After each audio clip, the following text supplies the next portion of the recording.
everybody, and welcome to the May wrap-up. So if you recognize this version of me, this is the version of me that is just finished filming the February wrap-up, but you will be seeing a few versions of Cleo in this video.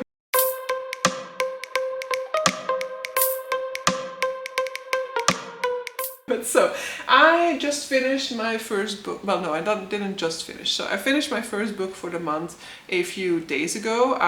Yes, I'm too lazy to get up and grab it right now, and that is To Shape a Dragon's Breath by Monocle Black Goose. This is a dragon-based book, and this was the April book for my dragon-based read-along, There Be Dragons. This is a dragon-based book written. This is a dragon-based book written by an indigenous woman.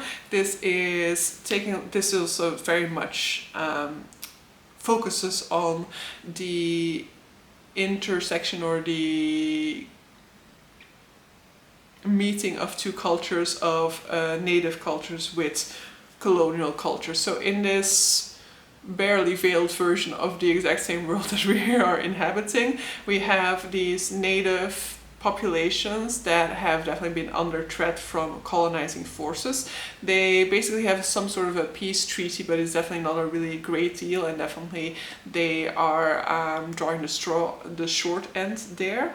And this girl, Annikus, is part of this native population, and she one day sees a dragon and then finds a dragon egg. And so for the first time in a very long time, a native species of dragon hatches and a native person ends up with a dragon egg.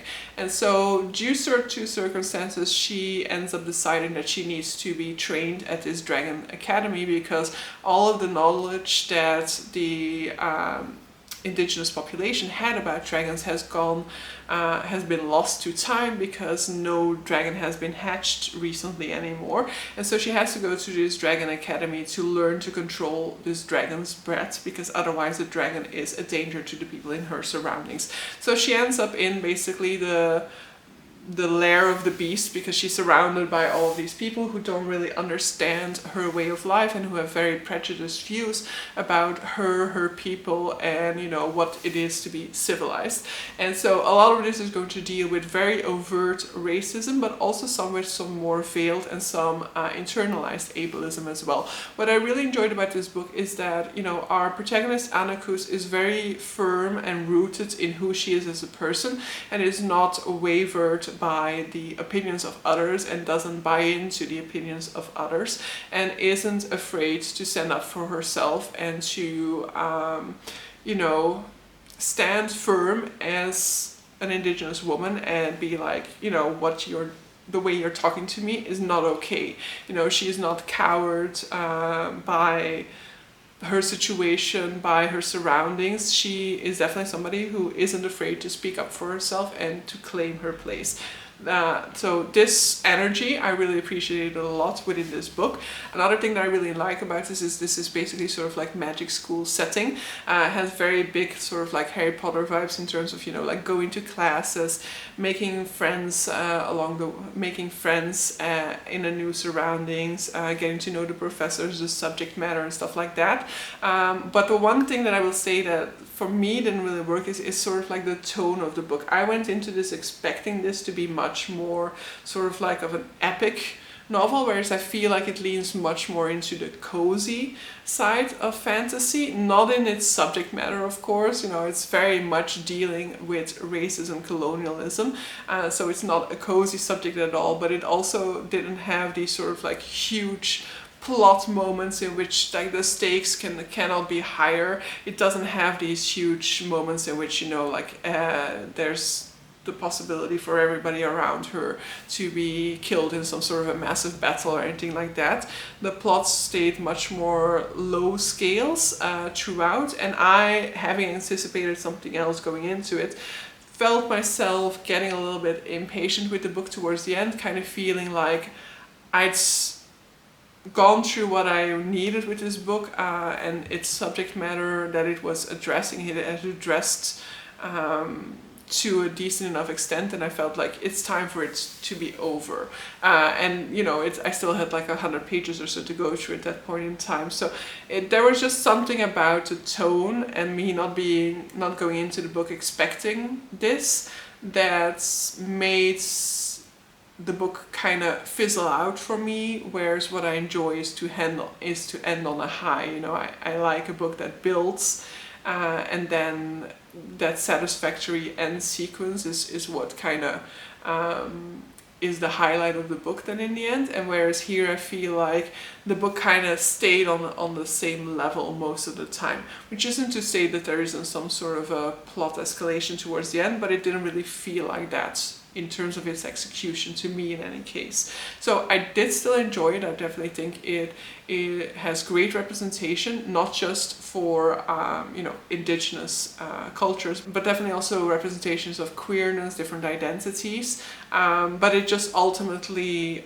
tonally didn't work for what I wanted this book to be. But so yeah, that's the first book that I finished this month, but I basically only had to read like 50 pages or so in it this month. The majority of it I read last month. This one is still a book for Magical Readathon. I read the majority of it in during Magical Readathon, just those final 50 pages of a 511 page book I wasn't able to fit in anymore. But so this one was for psionics and divination. I had to make a bingo board for it, and you know, we will see from the bingo board that as I was expecting something very different going into it, not a lot of these things ended up happening, because I was definitely expecting it to be more sort of like, you know, betrayals left and right, stupid decisions that land them into trouble.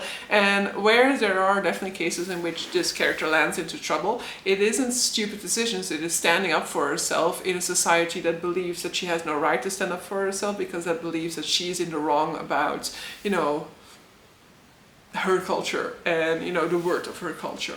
And yeah, the second book that I finished this morning, and the third book will be the same. So the second book that I finished and the third one are the final two books that I needed to read from Magical Readathon. So the second book is Playing Games by Huma Qureshi, which I read for the prompt to read a book that has a word play or a word game in the title, and this one had both. This one is a contemporary book mainly focusing on sisterhood.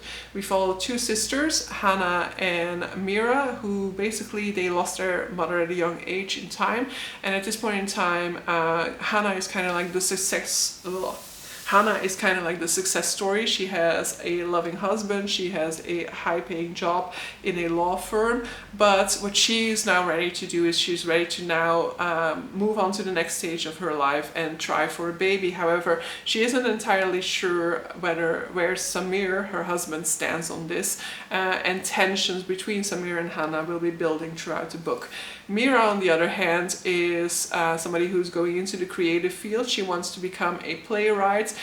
She works in a cafe to make ends meet. She is living together with a roommate in order to be able to afford rent on this very low income that she has. So from the viewpoint of Hannah, she is basically just a little bit of a failure and basically you know, wasting her time pursuing this career.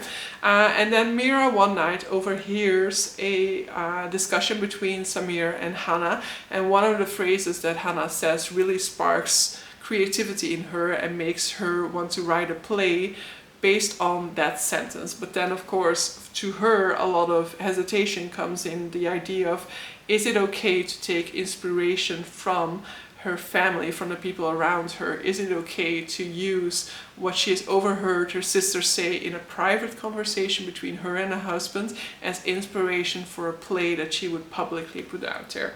So I thought it was a really good book. It has really believable characters. Mira and Hannah are really fleshed out, and Hannah, for example, is a character that is really difficult to love, but the way that she is written, the way that you see her inner conflict, the way that you see how much she cares versus the harshness of what comes out of her mouth, definitely makes you fall in love with her regardless of her many flaws. And it's very much a story about real people, real situations, and a story that heavily features sisterhood and the difficulty of the relationship between Hannah and Mira, because when their mother passed away they were still relatively young, and so Hannah kind of had to take over that motherly role for Mira to some extent. She had to be the strong strong one so that Mira could break down, and you see how that kind of builded up who these people would become later on. And yeah, I really enjoyed it a whole lot, and I definitely wouldn't mind reading something else by Huma Qureshi, because I definitely feel like the character work was really strong in this one. And then the final thing that I finished so far is The Unbroken by C.L. Clarke. So this is the first book in, I don't know which series, I don't know the name of the series. This is part of the Sapphic Trifecta that was a thing a few years ago. This is the last book of the Sapphic Trifecta that I had to read. And this is a book that was recommended to me by Sarah from Voice Through Words. She put it as well on my 12 books for 12 months for 2023, and yeah, I finally got around to it now, early in 2024 still. But yeah, this is a book that I had to read for the prompt of reading a book by the person who blurbed your last 5-star read. So my last 5-star read at that point in time had been The Truth of the Aleki, and so that was blurbed by C.L. Clarke, so that meant that I could prioritize The Unbroken finally. So The Unbroken is a story in which also heavily features on colonialism. So this is kind of the sort of, this is the tone of what I expected to Shape a Dragon's Breath to be like. So this is very much more epic, much more plot twisty, plot going high and low, and in this one we are looking at two women. We have Luca, who is the heir to the empire basically, and then we have Touraine, who has been kidnapped as a young child. She's part of the colony that we are going to be facing our the majority of this page. She's part of the colony that this story is going to be taking part in. She was kidnapped as a young child and raised as a soldier within the colonial forces. And you know, this story is going to be very much looking at colonialized relationships, and at, you know, like the racism that is rampant within the colonial empire, and the sort of internalized racism that we see with these children who have been taken out of their home situation, have been brought up to become civilized but are never civilized enough because of their origin to be fully accepted within the empire neither. This book is definitely a book with a lot of stupid mistakes. Like this bingo board, except for the dragon, probably fits much better with this book because they are just stupid, okay? They make stupid decisions the entire time. Every time somebody makes a decision in this book, I'm like, why? Don't do that. That's like the most stupid thing you could do. And then of course, there's huge repercussions for every decision. And you know, there's not a lot of sunshine and hope within this story, let me tell you that. So a lot of the time I was just like, why would you do that? Why are you making this stupid decision? Why? Everything was going right. Why do you have to break the situation by doing this stupid thing, which I kind of understand your motivations for, but still it's very frustrating. So this book was very frustrating in that sense. I will say that I definitely think it had a lot of interesting things to say about colonization, about the relationship between these two cultures, about different ways in which racism can manifest itself, you know, the way that it manifests in the people who aren't part of the culture that is being viewed through a racist lens, but also the way in which these children have become, you know, emitters of racists' views and racists'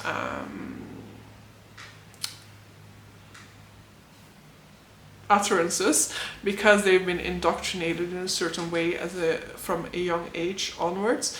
So all in all, definitely a book that I still enjoyed, but definitely a book that also hugely frustrated me. But I definitely will be continuing all as well within the trilogy. I want to see what's going to be coming next within this story, because yeah, I am definitely hooked.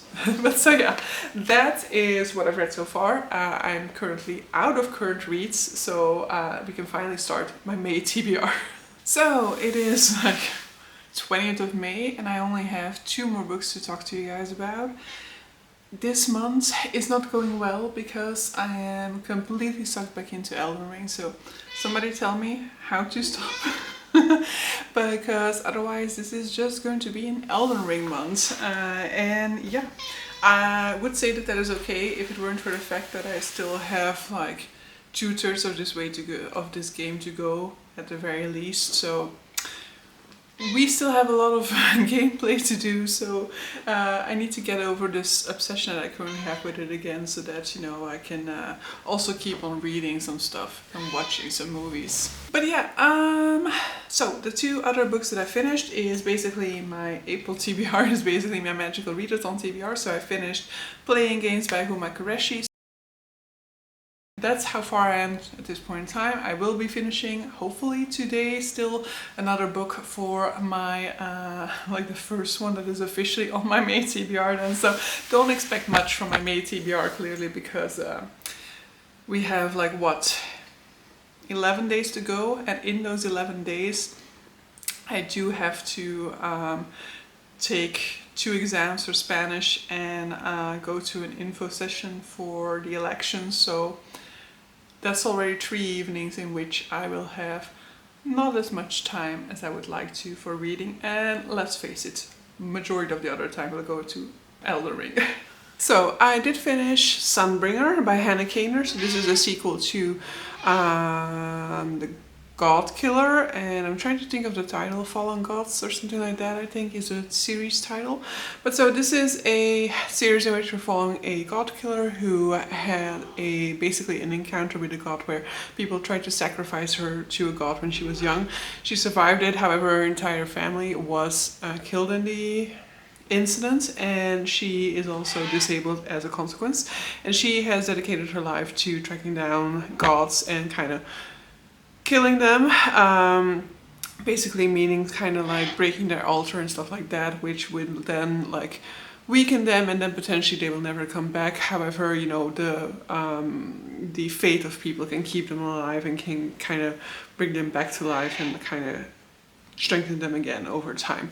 And she is involved in some sort of a big adventure throughout the first book, in which we meet multiple cast members, including a young girl who is running away from home as her home has just been brought to flames. I'm not going to say too much about that, but like I really enjoyed the first one. I really loved the casual disability representation within there. I really loved the dynamics between the characters, and that is probably my main problem with book 2, is that one of my favorite tropes is kind of following 3 characters who don't know one another and then seeing them come together towards the end of the book and seeing the dynamics between those. And this does the opposite. You have the 3 characters more or less together for a big part, at least in book 1, and then at the start of book 2, basically these characters gradually split up. There's like certain characters that are not with one another from the beginning, then some others will splinter off from one another. So basically you're breaking up the group dynamics, and I was just missing those dynamics all of the time. I was just waiting for the moment in which they would get back together in order for me to be able to have those interactions between those characters again, and that really kind of spoiled my enjoyment of book 2. And aside from that, I just feel like book 2, I don't know, I feel like I've already forgotten so much of what happened in this one, and like I feel like nothing happened in it, so I feel like it kind of took a long time to develop itself, which I didn't necessarily have that feeling with book 1. So this definitely felt quite middle book syndrome-y for me. Like I definitely feel like this was kind of like bridging the gap between book 1 and book 3, and like there's definitely stuff that happens within book 2, but I feel like we didn't really like make a huge like progress within book 2 in terms of like yeah, I feel like we're just like stuck in a sort of, but I also don't feel like this book has its own sort of like crowning pinnacle moments, which is somewhat unfair considering how this, like the end sequence of this book is definitely pretty epic, but I didn't really feel like this was like its own separate entity. I definitely feel like it's more of a bridge in between those 2 books, and so hopefully book 3 will kind of pull things back together, and we'll have, you know, all of the ingredients that I enjoyed about book 1, and we'll be managing to round off the series in a, you know, appropriate, enjoyable, exciting way. But yeah, that was Sunbringer. Alright, so I am finishing off the May wrap-up here now. So I did still finish 2 more books yesterday evening, so I got to the point where, not where I wanted to be at the beginning of the month, but definitely the point where, like the last week, I was like, okay, this is where we realistically can still get, and it turned out to be realistic. So I finished The Mask of Mirrors by M.A. Carrick yesterday. This is a reread for me. This went pretty slow, I have to admit, because the chapters in here are very long. Like some of the chapters are over 30 pages long, and I definitely, like, my focus works best with short chapters. That has become apparent from rereading this. But I will say the first time around I definitely had less problems with getting through it because of that, because of course I didn't know what was to come yet, and so I was like really hooked into one of the mysteries, trying to figure out the identity of one person, and so I got really like sucked into the story that time around. And knowing the identity of that person already at this point in time, I was like, okay, yeah, you know, I have less of a push through the book because I already kind of know what happens in it. So I will definitely say this definitely still holds up. I really enjoyed it a whole lot, but it was just a little bit more difficult for me to get through with that page count per chapter. So I'm hoping that with the second book I will have that same sort of push through the book because of trying to find answers to things or figuring, like being like, oh, I want to know what comes next. I hope that that will make it more easy for me because it will still be more or less the same page count. So this is a first book in the trilogy. This is the first book in the Rook and Rose series, in which we're following a girl called Ren, who's basically a con artist. She used to be part of this criminal gang, but as a child, and so she got out of that situation by killing basically her leader. So she had to escape town because it's basically not done, and so because that is definitely not done, and so every person in the criminal world would have been out to get her, even if they were part of a different criminal gang, for example. But she has been living her life in a different city with her sister for a while now, and she's coming back to the city at this point in time in order to con her way into one of the noble families trying to steal their fortune. However, she has a little bit of a bad luck because this family is actually quite down and like has not had a huge financial boost in the past few years, so they're actually basically struggling to get by financially. This series also has a character called the Rook, and the identity of the Rook is one of the mysteries that will keep you going through the pages within this first book. I really enjoy the series. I love all the different players that we are following, and all these players don't necessarily have the same motivations or the same end goals, and so some of their plans will be coinciding with one another, but they also might be crashing at points in times. And with that in mind, I definitely am looking forward to book number 2 and seeing what happens within that one. So this reread was necessary for me to be able to continue on again, to be able to have like all of the details fresh in my mind. Because this is a 5-star read, I didn't want to go in with my memories of it, because to a big extent I did remember what was happening within this book, but because this was a 5-star read as well, I wanted to make sure that, you know, I had all of the details in order to be able to dive into book number 2. And I have actually basically, book number 2 is already lying on the sofa waiting for me to get into it, so I'm going to be continuing straight on. And then the final book for the month is The Bitter Twins by Jen Williams. This is the read-along book for my dragon-based read-along, There Be Dragons. This is the second book in the Winnowing Flame trilogy. In the Winnowing Flame trilogy, we are basically following mainly 3 characters, 2 of which are human, 1 is an Unborn. And Unborns are basically some sort of like vampirical race, let's refer to them. They are a race that basically is the superior race. They used to have this tree god who is still around but is basically dying, and as the tree has been dying, the Aborns have no longer been able to live off of its sap, and so they have to live off the blood of humans. In this world there's also this sort of like opposing race, the Juralians, who basically are the guys that they always have to stop because they are the ones who are trying to take over their world. And the threat of the Juralians seems to be rising. The Juralians have been destroyed in the previous reign, as it is referred to, in the 8th reign, and they believe that no 9th reign will come anymore because the tree is already dead. However, there are these carcasses of the Juralians lying around that we will also be exploring throughout this this book.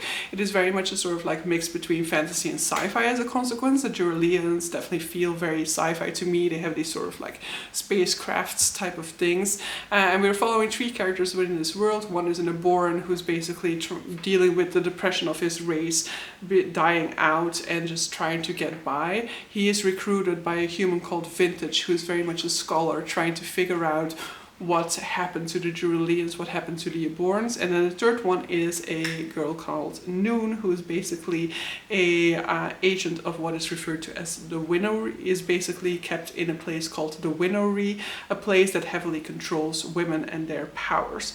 Really enjoyed this one a whole lot. The sequel, like, it's definitely not the case as I had with Sunbringer, where this is sort of like middle book syndrome. I really enjoyed this one, and it definitely isn't just a lead up into book number 3. I definitely felt like it had a whole lot of action, a whole lot of mystery and resolution.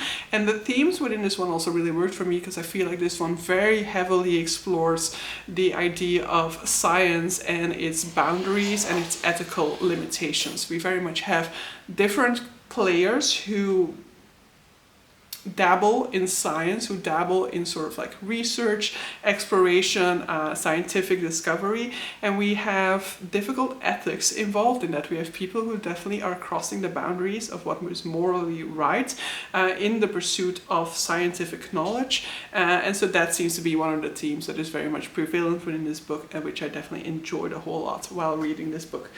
So yeah, that's where we end off. So not a lot of progress in terms of the TBR. So the TBR is at 14 at the end of this month, where it was 16 at the beginning, so just a reduction of 2.